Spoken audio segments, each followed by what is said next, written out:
begins. It was a gently snowing Christmas Eve, and the faintest traces of snow began to fall on the city, each snowflake like a soft, floating, aimless kiss. Two childhood friends, of each 16 years, barely adults and yet barely still children, were slowly walking home. While they may have been childhood friends, it was merely the fact that they had known each other for a while. Their families weren't especially close, and there was no sort of arrangement to celebrate together. They would soon part ways at the next crossing.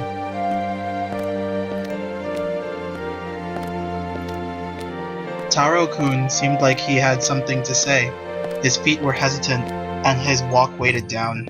Ami-chan wondered what was on his mind. Hey, Ami-chan. Caught off guard by his sudden stop, Ami-chan walked abruptly into Taro-kun's back. What was that for? She began to rebuke him, but noticed that he seemed serious. She decided to let him speak. Oh. What sort of things are you doing tomorrow? For Christmas, you mean? Well, nothing really. Then, Ami-chan, I'd be really happy if you could spend Christmas Eve with me. Ami-chan just felt like her mind had just been turned into a punching bag and used for speed training by Mike Tyson. Did Taro-kun just ask her to spend Christmas Eve with him? Seriously? Obviously the answer was yes. If only her thoughts were that straightforward. This was a Christmas date, wasn't it? She didn't know what to feel. She never expected Taro-kun to ask so openly. But more importantly, she needed to respond.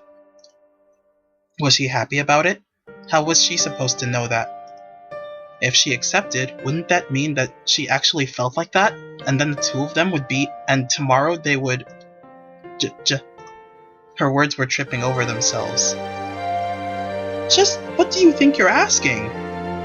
She finally stammered out. Don't push your luck. There's absolutely no way I like you enough to do that sort of thing with you. Taro-kun, you dummy, just die. Baka! Humbug! Ami-chan ran furiously all the way home. Taro-kun didn't chase her. Not did he seem upset. He simply watched her run with the eyes of someone resigned to his fate. Later that night, as Ami-chan was about to go to bed, she was still thinking about what Taro-kun had asked her. Really, the nerve of him! She was pretty angry. But she was also a bit sad. She felt she overreacted far too much to Taro-kun's invitation. It wasn't as if she disliked him, he just surprised her with something that sudden. She decided to call him up and apologize a bit. No. It was too embarrassing after all, especially after all she said today. Taro-kun was tough.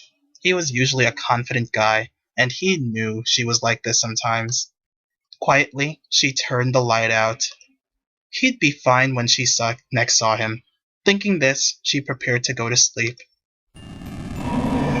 Then a ghost appeared from the telephone as the computer screen started flashing!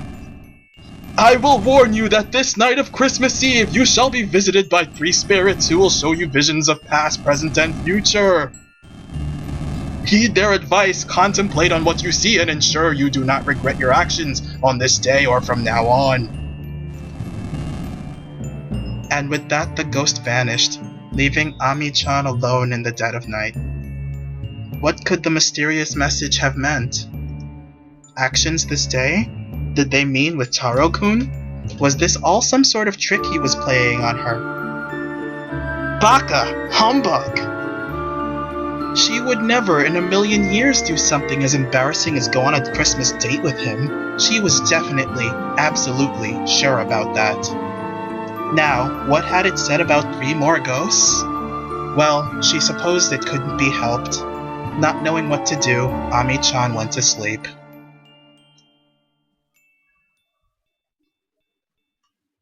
Later on that night, It was the middle of the night, and Ami-chan woke up to visit the bathroom. Taro-kun's request was still the main thing on her mind, to such an extent that she wondered whether the telephone ghost was just a bad dream. I am the ghost of Christmas past! With an impact like colliding meteorites strong enough to make Ami-chan fall backwards, a giant figure burst out from behind her bathtub curtains. Are you ready for this, kid? We're gonna fly back to your past and kick some sense into you! Glowing a fantastic pure white, like burning magnesium, the figure stepped out of the tub and stood in front of her, reaching for her hand. No, wait! I'm not ready! Let's go! There was a flash of white, and they both disappeared. This was a memory from when they first met, she realized. Come to think of it, it was a Christmas exactly 8 years ago. Ami-chan had been taking a tour around a meat factory when she'd slipped on a stray sirloin and fallen off the walkway, right into the jaws of the industrial meat grinder. Without hesitating a moment, Taro-kun, who was also on the tour, instantly leapt after her and grabbed her hand, saving her from being minced to pieces. It was the start of a friendship that would last 8 years into the future. You started becoming interested in him at that time, didn't you? His words made Ami-chan blush. Well, it's obvious, isn't it? Anyone would become interested in someone who saved them from the jaws of an industrial meat grinder. It's not like he was special or anything. Haha. The ghost patted her hard on the head. Well, fair enough. A man's gotta do more than just that to show a girl he's special. It was another memory. The Christmas from the year after that. Taro-kun had bought her the present she'd really wanted for a long time, a giant stuffed rabbit with 250-carat diamond eyes. You're amazing, Taro-kun, her younger self had said. I feel really bad that the present I got you isn't worth anywhere near as much. Haha, don't worry about it. He was carefree as ever. Ami-chan, your smiling face is a fine present for me. That still isn't worth how much you paid for this. Ami-chan pouted back. In that case, you should keep smiling for the rest of the year. That'll be more than worth it. It was a bit later that Ami-chan found out he'd had to work hard to earn all the money for her present. She remembered asking him about it, and the bemused look on his face, as if he was a mischievous kid who'd been found out. He never did tell her just how long he worked for it. You still got it, right? Yeah, of course. That's good. The next scene, from 2 years later, it was a group sleepover with everyone from class on Christmas, and they had been attacked by an assassin disguised as Santa Claus. Quickly protecting Ami-chan from harm, Taro-kun leapt forward and hit him with a surprise attack. After a long battle, Taro-kun was victorious and the assassin subdued. Gah! Ami-chan turned away as she saw her past self run up and give Taro-kun a hug. You used to be pretty sweet on him, didn't you? Not just here, but you always clung to him during school and on the way home, he was all you used to talk about. No, I'm not listening. There's no way I did something like that. She cut him off. The proof's right in front of you, little miss. Okay, well, maybe I did a bit, but that's just because he was cool and talented and did lots of interesting stuff. It wasn't as if he was special to me or anything, it was just admiration as a friend, that's all. So you admired him? Well, that's fair enough, given all he'd done. It sure was cute, though, the way you doted on him. Shut up! She tried hitting him, but her hand simply passed through his body. It was kind of creepy. Besides, it's all in the past! Why'd it all stop then? A clear and simple question, yet it made Ami-chan look away once again. That's because... To put it bluntly, she was embarrassed. People teased her about their relationship. She was too self-conscious. She didn't want to be seen as that kind of love-struck girl. After all, it was just admiration. Of course, she can't have been in love with him. He was Taro-kun, who she'd known since she was 8. There was no way it could happen, right? So, to end the misconceptions, she separated herself from him. They were just ordinary friends. It's none of your business. She finally told the ghost. Well, that's it for me. The ghost of Christmas past stretched lazily. How was your trip down memory lane, kid? Wasn't anything special. She shrugged. By your definitions of nothing special, I'll take that as a fine compliment. He laughed. Hey, Ami-chan, want me to give you some advice? Not really. I think the answer to what you should do will become clearer once you realize just how much that boy thinks of you. I used to think that I knew that, she mumbled. But now I'm not sure if I'm ready for things like romance or love. Heh. The ghost laughed again. He seemed like a pretty carefree person. Girls like you have a real iron guard on their hearts. You never know, let out what you really feel. Maybe you don't even know yourself. That boy, though, I'm sure he'll be able to break through. He's already let you into his heart. If you stand back, you can watch as he drills into yours. Yeah, you need to let him drill into you. Don't phrase it in such a stupid way! And once he's in your heart, it seemed the ghost was ignoring her. I hope you take good care of him. Don't decide that on your own, stupid! Take care with the other two ghosts. They can both be quite a handful. There was another flash, and he was gone.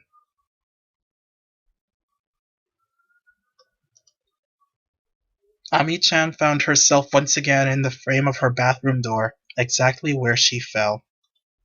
There was no way she could pass that experience just now off as a dream. Which meant, of course, that she was probably in store to meet two more ghosts after this. She frantically turned her head, searching for anything out of the ordinary, and saw them. A pair of eyes above the sink, glowing with a fierce solemnity. Greetings. I am the ghost of Christmas Present. I am sure you are capable enough to have figured out the system, so we can proceed immediately to the task. I will show you a scene, a single scene, that is taking place at this very moment. Pay careful attention. It would be a bit unfortunate if you didn't understand at all. What is this? Once again, after a flash of white, Ami-chan found herself watching a new scene. This time, an unfamiliar one. As you can see, we are currently witnessing the actions of Taro-kun, the ghost explained.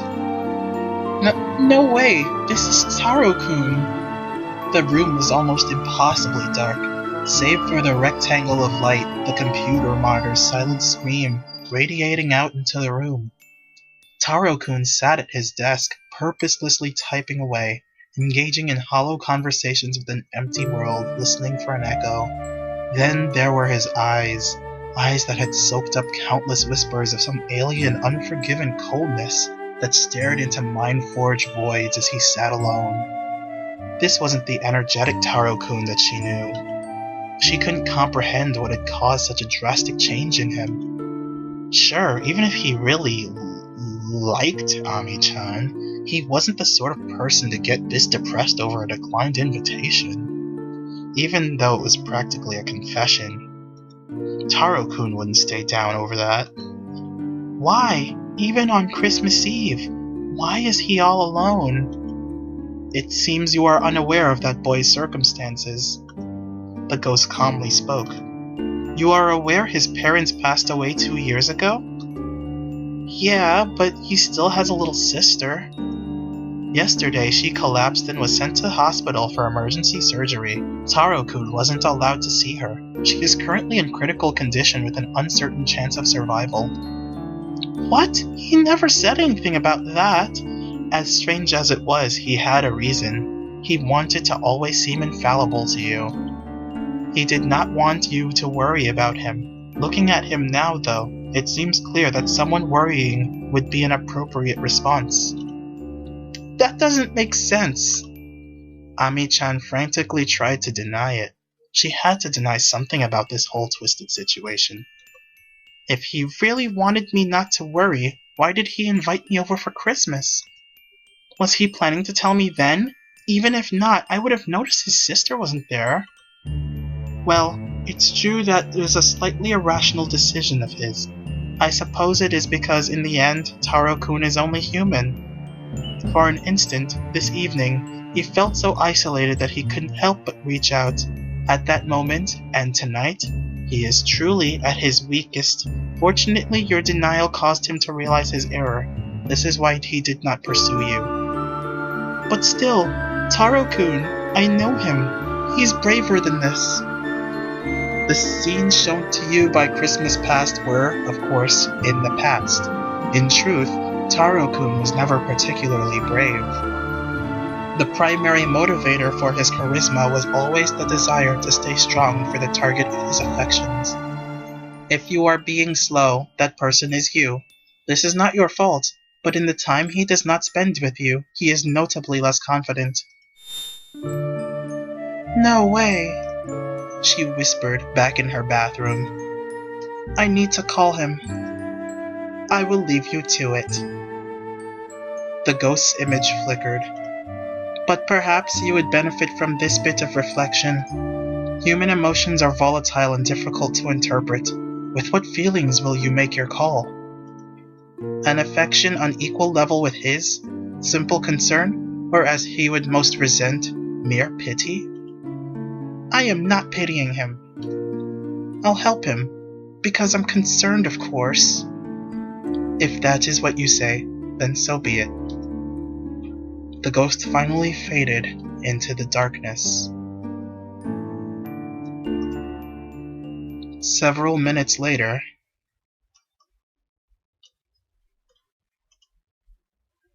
he's not answering. Ami-chan was a bit wary about using the phone after the event earlier, but she eventually gathered the courage to dial Taro-kun's number. However, it seemed that her efforts were in vain. She decided she would visit him on Christmas, after all. But even then, what would she say to him? Wouldn't she make it worse? She still didn't know how to answer his feelings. A strange feeling brushed down her back. She had already felt it 3 times that night. I know you're there, Ghost. It's not like I'm scared or anything, but come out where I can see you. I'm already here. Eh? Impossible. The voice had appeared from right behind her. How? Ami-chan cried as she spun around. I didn't sense your ghostly aura at all. Naive. The ghost spoke plainly. Just because I'm the ghost of Christmas future, did you assume I was going to be a ghost? Of course I would, idiot! In this world, the only idiots are the unprepared. Are you making this up as you go along? Silence. Now observe. I will show you the future which you have carved for yourself. This is Taro-kun's room? Wait, what's that? It can't be... Stop! Stop! Stop! A new scene. Taro-kun's life ended soon after he was informed of his little sister's death.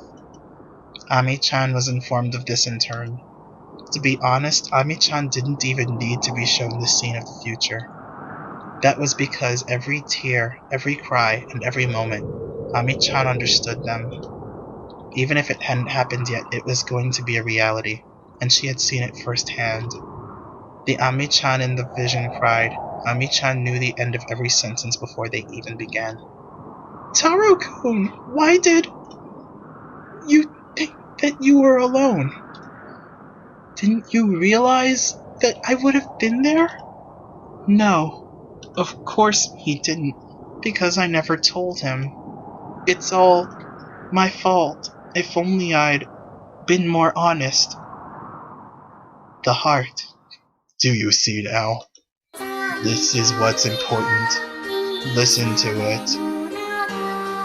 Cut out all the background noise. You care for this boy. That much is obvious. But how deep does that affection run? Is it enough to save him? Be honest. Fine, let me think about it. Taro-kun is my important friend. I can start from there. Is that all there is to it? No, there's more. Well, he's certainly in a pretty pitiful state right now, but I don't think that's it. I don't want to help him just because of that. It's something more positive. It doesn't actually matter whether he's sad or cheerful. Either way, it would be nice if I was with him. I guess I can say there's nothing about him I dislike. Really, in the end, I know exactly what answer these ghosts are trying to make me say. And I know it's probably true. I want to deny it, but there's no point, especially in front of an omniscient ghost. I said I'd be honest, just this once. I'm in love with Taro-kun. Ah! It's embarrassing, embarrassing, embarrassing, embarrassing, embarrassing. After all that self-doubt and pointless angst, I just realized something everyone else probably figured out right at the start.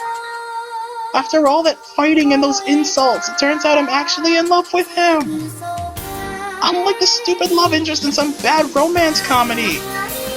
Why am I such an idiot? Did I think that tingly feeling in my chest was heartburn or something? I can feel every shallow pretense and act I've put up crumbling and coming back to smack me in the face. It's not as if I did it for you or anything. What kind of line is that? What the hell, me? I thought I would have set on fire someone just buried me in the Marianas Trench right now.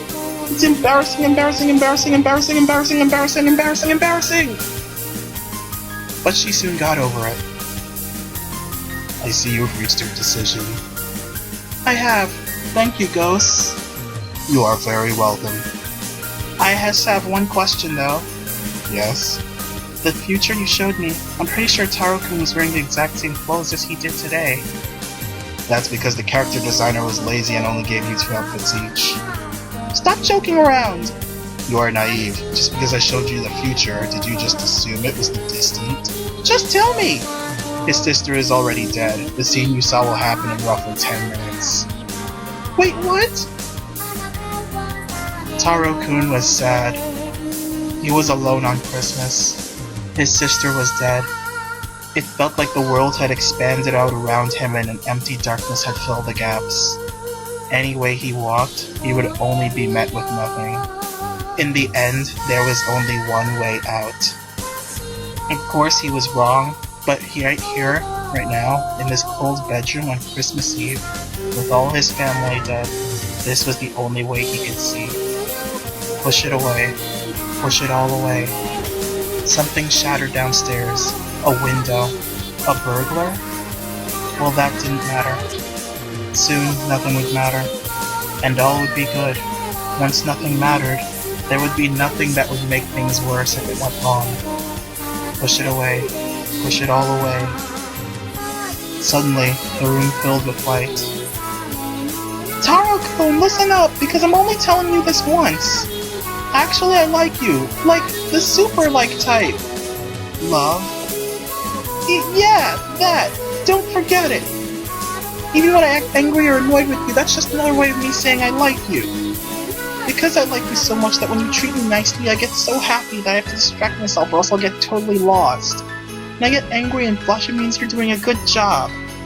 But there'll be times when I'm actually angry, so be careful. But most of the time it should be okay, because I like you. Do you understand? Taro-kun blinked once. I understand. And smiled. I like you too, Ami-chan. But, well, I knew that, of course. Ami-chan's blush had swept completely over her face. Did you really? Yeah, some ghosts told me. I see. So, because you're my boyfriend now, you can't kill yourself. Okay. And I'm really sorry to hear about your sister. Thank you. I'll help you through all your trauma and stuff, so don't kill yourself. I already said I won't. I need to double check. That's very like you, Ami-chan. It's not like I doubted you or anything, but it seemed somehow that you'd be able to sort things out. Their real journey begins here, but really, once you've saved each other from suicide and meat grinders, it's probably going to be smooth sailing from them on.